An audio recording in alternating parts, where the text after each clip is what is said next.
How can AI and privacy leaders manage stress? Well, yes, we're still talking about privacy, but privacy and AI jobs have a lot of stress.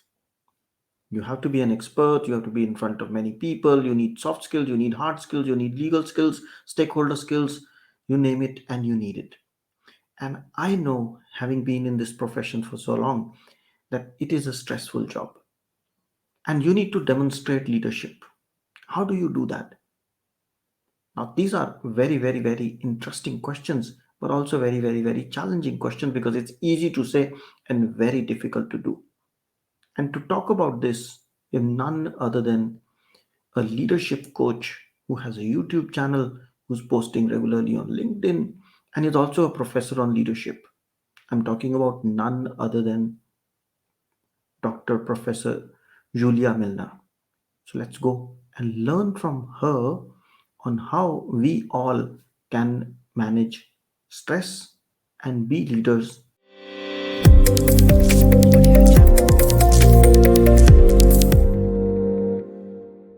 Hello, and welcome to the Fit for Privacy podcast with Punit Bhatia.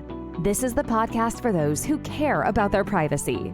Here, your host, Punit Bhatia, has conversations with industry leaders about their perspectives, ideas, and opinions relating to privacy, data protection, and related matters. Be aware that the views and opinions expressed in this podcast are not legal advice. Let us get started.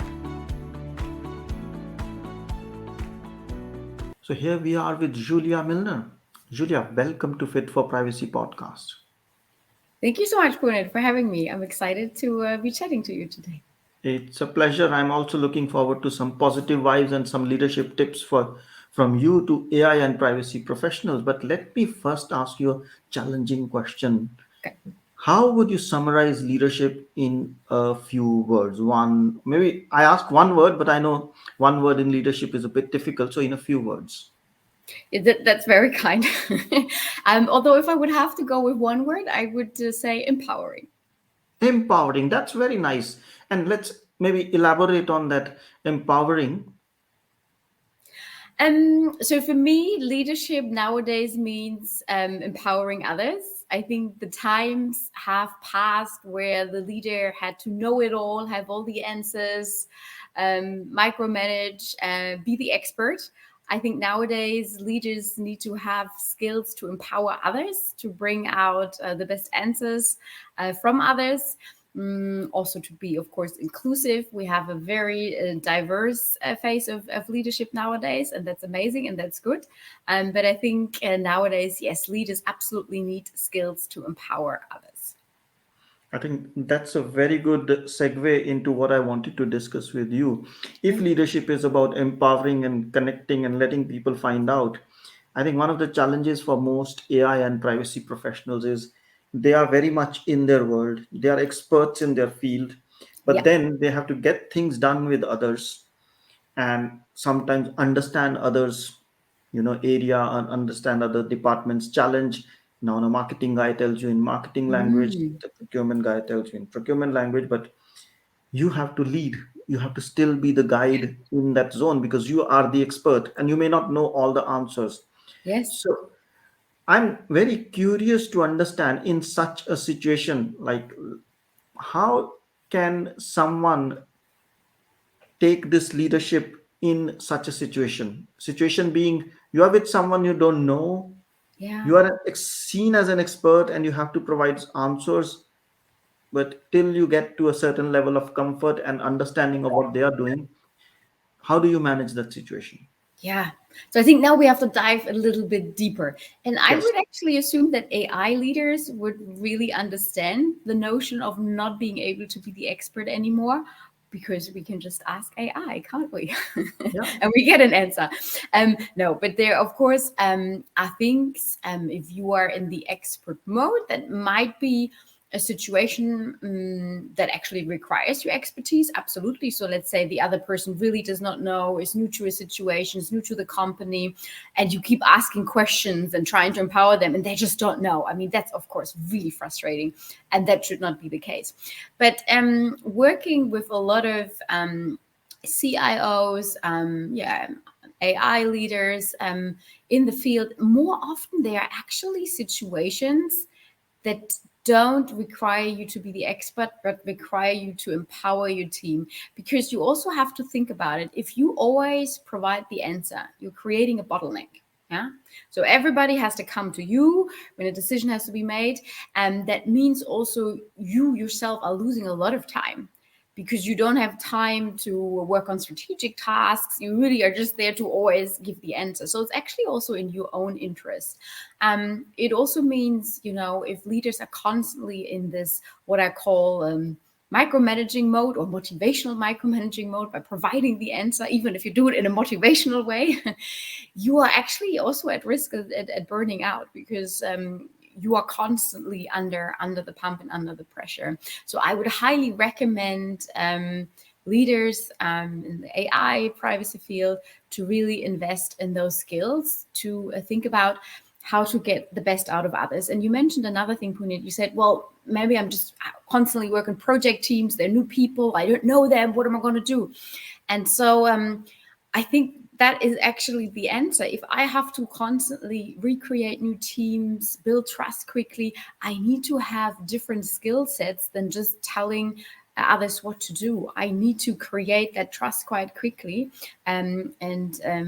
So again, there we have skills such as empathy, active listening, asking good questions, helping with goal setting, and so on, that are really much required nowadays. I think that's very well said. What we can do, I'm just translating it into the language of those Please. AI and privacy pros, meaning Yes. you go into a situation, don't start with what you know. Just ask questions, be empathetic, understand their problem, let them find out, and then eventually set the goal that from a privacy, from an AI perspective, this is what we have to do. And then collaboratively, collectively find or meet that goal. Because many a times what happens is we think we are an expert. So I would get into a Mm. room and saying, who knows about privacy? Let me tell you about privacy. And then I'm so full of myself. And they're like, I don't care, doesn't matter to me. It's Yeah. your problem. So turn it other way around. Go into the room, ask why are you invited, what are they looking for, and Yes. then connect with them, connect with their problem, and then you bring in a flavor of your thing and set the Exactly. goal collectively. So that's how I would apply Exactly. that. But then we're talking about being empathic, being relevant, connecting, collaborating, and setting goals. But people usually are in high pressure situations Mm. because you have a 1 hour meeting with your CIO or maybe 15 minutes with the board, Hmm. and there you have to demonstrate value, you have to Hmm. get budgets, and you Hmm. also have to get through a lot of other things which are blocking you. So Hmm. how do we handle those high pressure situations? Because leadership is two-way. One is getting things done the Yeah. other side of hierarchy or in parallel. So it's three-way. Your those who are reporting to you, those who are working with you, and then the upper hierarchy, as I call it. So Absolutely. how do you do that? Because they, again, goal setting will work, but you need to be precise and specific. Absolutely. But you can empower or coach all way rounds. You can Yeah. also coach upwards, sidewards, downwards. Absolutely. I think, though, again, what I want to add in here, check first if the situation at hand is conducive to coaching or empowerment. So the situation you just described sound like something I need to transfer a short amount of information in a short amount of time. So there maybe also some other skills come to play. So I don't want to advocate and say, oh, every situation you have to go in and ask, so how is everybody feeling? I'm not saying that. But I think you are getting much more buy-in from others if you include them. And even if you just go into a meeting and a presentation like this and ask at hand, so we have an hour, yeah, to discuss privacy matters, AI matters. With what would you like to walk away out of this meeting? What would be a good outcome for you out of this meeting? And even if I just understand that, then I can tailor and target my part of the presentation much more to what other people are wanting to hear. And now you might say, Punit, oh, but Juliet, this is what we have an agenda for. But an agenda is not that. Agenda is just very descriptive. Okay, let's talk about privacy matters. But maybe it means for one board member, well, I want to have 10 points that we have to watch out for. And another one is saying, well, I want to actually ask the opinion of our teams. And another one is saying, so you have to understand first what would be a good outcome after this 1 hour. What is a good outcome? Because I think all of us can say we've been sitting in meetings where we just thought, why am I here? Yeah. And what just happened? I mean, we talked, but what is actually going on? So I think having that goal orientation also for yourself, but get others involved to understand that. But again, if the situation is about, no, I have to put my expertise in, of course I'm not taking that away from you, you can do that, but it's much less motivating for people in general to just carry out things, and they might go like, yeah, all these privacy policies and all these matters, yeah, sure, but it's not really relevant to me. But if you include them in the process, and maybe they have not exactly an idea on a privacy matter, but maybe they can share how it makes them feel or how they perceive the clients or what's going on. And by having these conversations, I understand maybe more in how I need to tailor my approach so that people actually do care and do buy in. No, but you are bringing in a very important point, Julia. No, most of the times, even for board meetings, though I have Yeah. a 15 minutes, we Yeah. get in with a preconceived notion. This is what I Yes. have to say. This is Yes. what I want. But how about turning the table and taking a minute saying, of course, I'm on the agenda, but is there anything pressing from your Yeah. perspective that you like me to cover today Yeah. before I start? Because Yes. if there's something from you which is more important, then I cover that first. And it's Yeah. okay. You can squeeze what you have to say in 5 minutes, but focus on what they need from you. Because Yeah. if what you're bringing in here is, if you continue with your own, say, mic, and you say, I have the mic, let me take the floor for Yeah. 15 minutes, you may have the 15 minutes in the mic perspective, but you're not getting listened to. Nobody's Ex- paying attention because they have something else going in on in their mind. So what yes. you're bringing in is, be aware of the situation and always Yeah. kind of ask, what do we want to achieve here? We're 15 minutes, we're 30 minutes, we're 1 hour. What do we get out of this? And now that's the leadership part of it. But we want to be leader, we want to be experts because we want to be Can, happy. can, can I add something in? Sorry, Punit, because I have Sure. like, when you just summarized it, something came to my mind. Also, make sure to check that we're all wanting the same outcome, because Yes. often, again, it might mean something different to you than it might mean to me. So let's say we can agree on a goal and we say, okay, well, let's invest more time in working on this project. We go away and we meet a week later, and I ask you, so Punit, how did you go? And you say, yeah, well, great. I invested an hour into this project. And I might go like, oh my gosh, I thought it was clear that 10 hours per day we would be working on it. So investing more time can mean something different to you than to me. And that's what I'm kind of like heading at. So don't assume it's so clear, and rather explore a bit more what would be a good outcome or good use of our time. You're saying a very important thing, because many a times when I go to board, and compared to me earlier and now, I mean, say 10 years ago and now, 10 years ago, I would exactly do what I'm saying Yeah. not to do. That is, I'll go into the room, say, "Oh, this is my presentation," and hope they are listening. But I had a Yeah. very good incident about 8 or 9 years ago. There's somebody who said, Punit, you come in, you have very good slides, you have very good message, and you Mhm. know your stuff, but it's priority for you doesn't mean it's priority for us. Ah, So you got to come and yeah. understand our priorities also, rather than pushing your priorities, because sometimes you're too hard. I said, okay, that's nice, Jean-Pierre.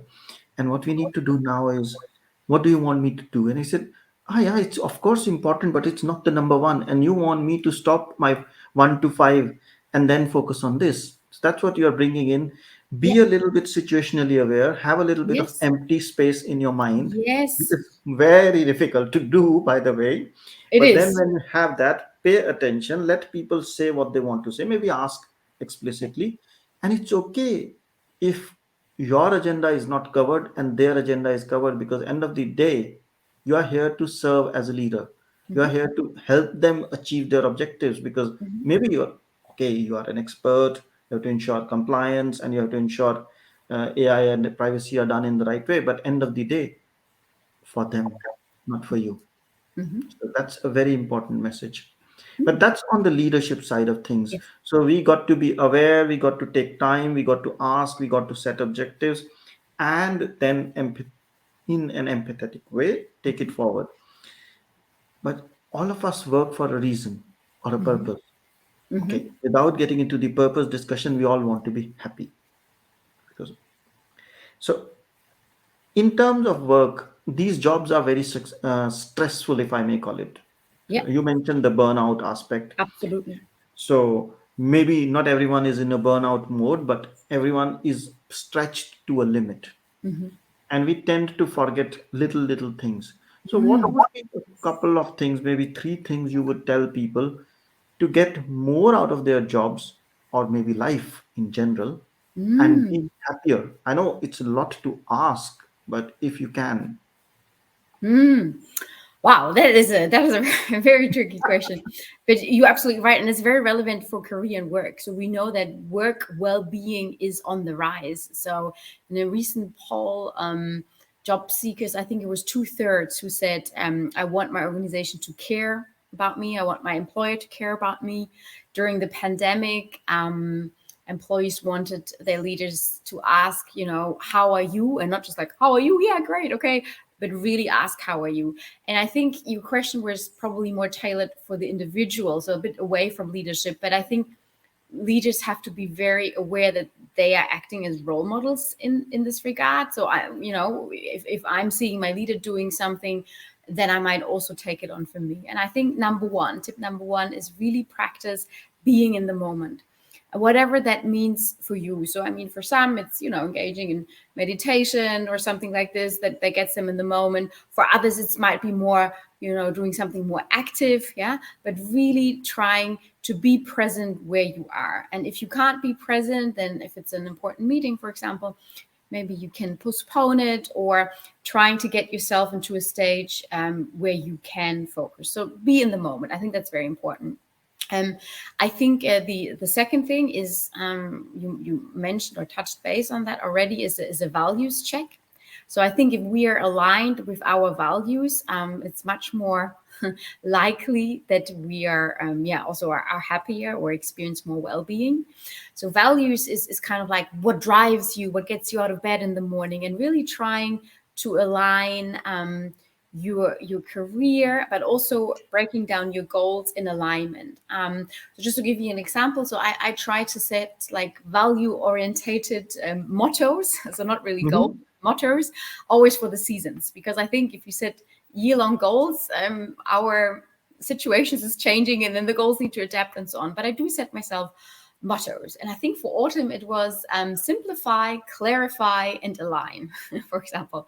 And then I can check for every decision I have to make, or if there's a stressful situation, I go back to my three mottos, and these are values, and I can see, okay, is this simplified, or can I simplify this further?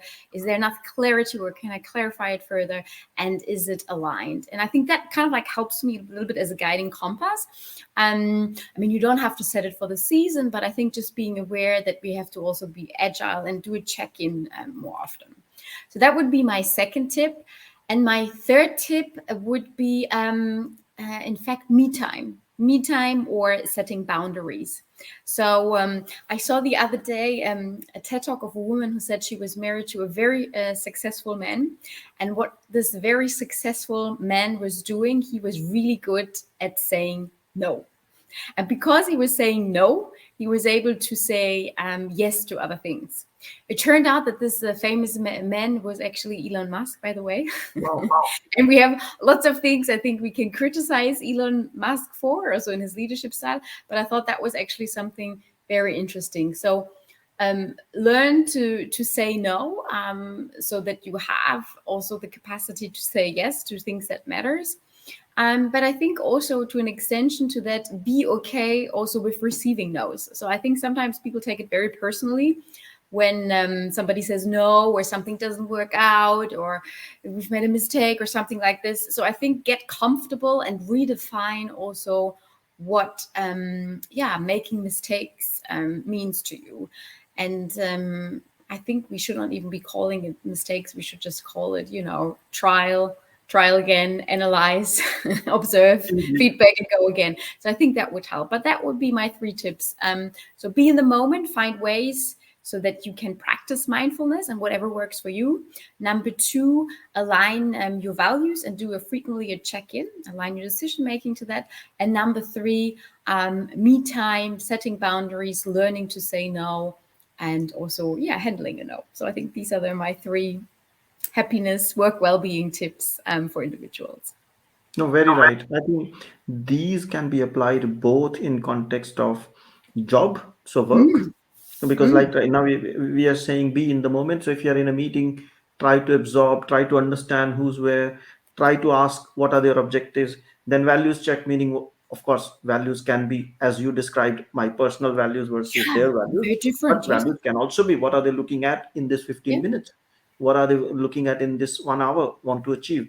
And then me time, meaning not possible in meetings, but at least at work and in person, taking time for yourself to say, Yes. what do I want to achieve? One thing I learned over the years is before you go into a meeting or any situation, you ask, what do I want to achieve here? Yeah. Oh, nice. Sometimes on Yeah. the way, you don't have to take 30 minutes and meditate. What do I want to achieve here? I want to have a good conversation. I want to get this decision. So Yeah. you at least are setting yourself up for what you want to achieve. And then you have something to check in. And sometimes it's two, sometimes it's three things. So it's Yeah. not easy per se. So yeah, thanks for those tips. Now we talked about this burnout concept that Yep. you explained. And I think if we do these three things, you can very well avoid it. But how do you recognize sometimes that you need some help? Because leadership is stressful. And Yeah. these positions, we talk about AI leaders, privacy leaders, they have a lot going on. It's not one thing, it's hundreds of things.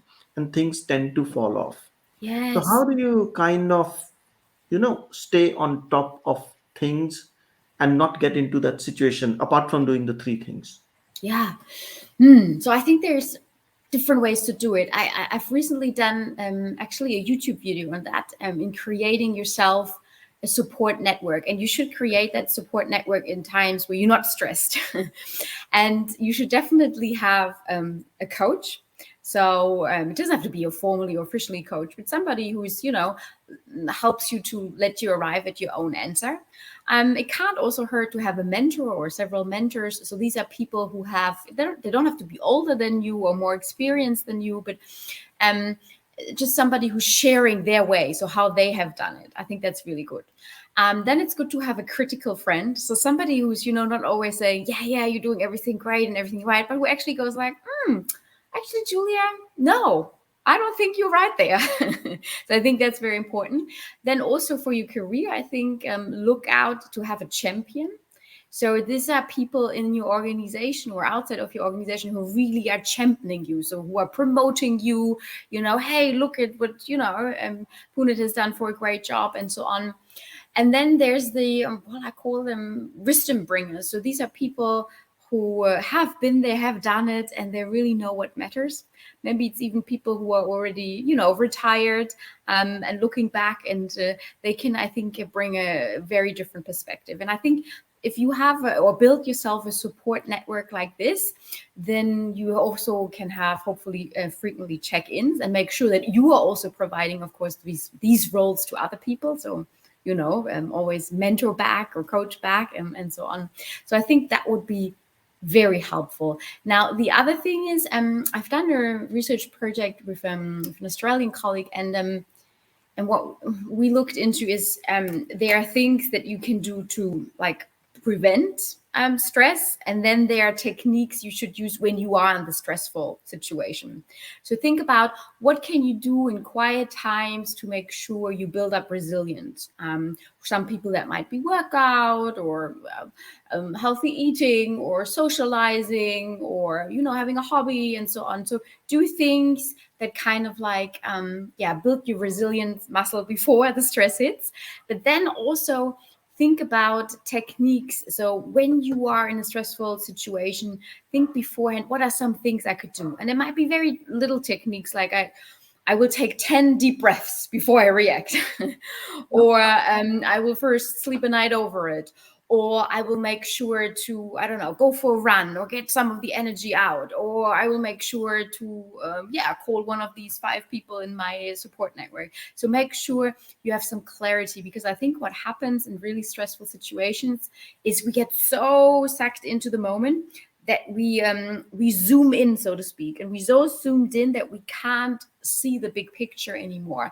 And the small thing all of a sudden means like, this is the biggest thing, this is my life, and this is kind of like all that matters. But if we would just take a moment to zoom out a little bit and put things into perspective, often we can get new ideas and we can get out of the situations. So that would be my 2 tips. So again, number 1 would be build your support network of these 5 people, or 5 types of people, and also make sure you are that support net for somebody else. And number 2, build things you can do to prevent and build resilience, and so to prevent stress, and then have some techniques for the moment. I think very well said.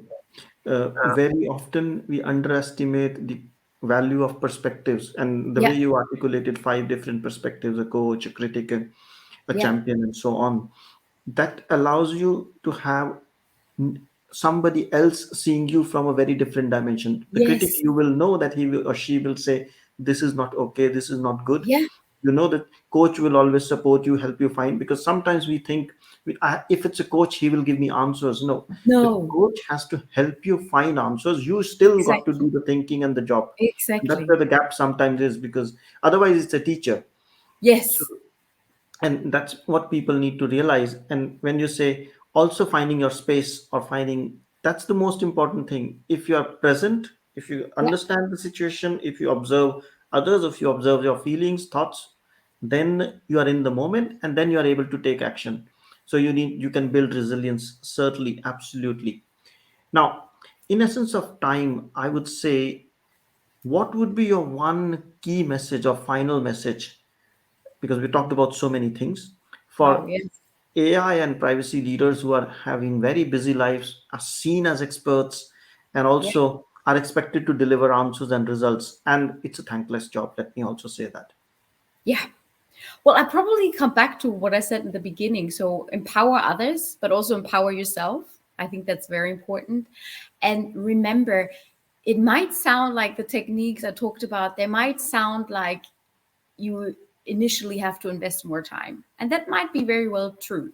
But long term, you will be saving so much time. If you are empowering others, then you have more time to focus on strategic tasks. If you have built resilience and know your techniques, then you not get lost and so down in these stressful situations, but you are still able to act and to get up and to do things. So I think it's wise to take moments for both. So building your inner empowerment, so empower yourself, but also your outer empowerment, empower others. Because again, I think it's a mind trick we're playing, that we think we can save time this way and only our answer is the best. No, often it's not.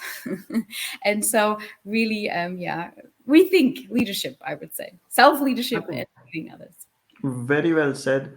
And I think if I have to reflect back on my experience of last Yes. 20-25 years, it is exactly what people need to do, and they need to do it on a daily basis, maybe even an hourly basis or minute by minute basis, because you need to stay in touch. And if you think if leadership or self-help or self-reflection is something I'll do weekly or hourly or daily, no, it's every moment you need to think, where are you headed, what are you headed, and course correcting all the time. So it has been wonderful to have you. And if I may ask one more thing Yeah. before we say it's time. If people think that you can help them and they want to contact you, they want to approach you, what's the best way? Well, I'm trying to post frequently on YouTube. So I have 2 YouTube channels. So probably for the career questions, it's Professor Julia Milner YouTube channel. So I do short videos about all of these questions we just discussed. And I'm also frequently posting on LinkedIn on topics around career leadership, work well-being. So feel free to reach out there as well. Yeah, and I must say your posts and your videos are very useful. So all that people have to do is find you. We will put the show notes the links to YouTube channels and your LinkedIn. The people have to go and follow you and subscribe your channel. That's what they have to do the least. And then with your inputs and the frequency at which you are posting, you will certainly help them, and they will certainly be helped with a perspective. Thank So you so with much. that, Julia, thank you so much for sharing your insights and perspectives, and it was wonderful to have you. Thank you. It was an absolute pleasure talking to you, Punit. Thank you for your work. Same here. Thanks for listening. If you liked the show, feel free to share it with a friend and write a review. If you have already done so, thank you so much. And if you did not like the show, don't bother and forget about it. Take care and stay safe. Fit for Privacy helps you to create a culture of privacy and manage risks by creating, defining, and implementing a privacy strategy that includes delivering scenario-based training for your staff. We also help those who are looking to get certified in CIPPE, CIPM, and CIPT through on-demand courses that help you prepare and practice for certification exam. Want to know more? Visit www.fitforprivacy.com. That's www.fit4privacy.com. If you have questions or suggestions, drop an email at hello@fitforprivacy.com. Until next time, goodbye.